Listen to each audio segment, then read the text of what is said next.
Panginoon. Naalala niyo ba yung mga Israelita na sinugo ng Panginoon ni Moises sa Land of Promise na inihanda sa kanila ng Panginoon? Sabi ng Panginoon kay Moses, mag-utos ka sa putik-tik. Puntahan niyo yung Land of Canaan na inihanda ko para sa inyo. Pakitikan mo mabuti yung lugar kung paano nyo papasukin. Ngayon, pinuntahan nila.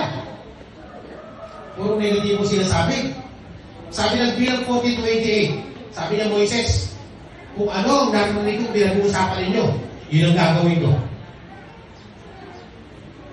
Kaya kung ano yung sinasabi mo, pinag-uusapan nyo, gagawin ng Panginoon. Kasi ibig sabihin, yan ang pananampalataya mo. Kaya ka nagsasalita ng ganyan, iyan ka. Ano sabi? Sabihin ninyo sa kanila na ito ang pinasasabi ko, buhay akong si Yahweh. Gagawin ko sa inyo ang narinig ko ang pinag-uusapan. Kung ano yung pinag-uusapan natin, pag nag-uusap ka na kasagana ang buhay mo. Pag nag-uusap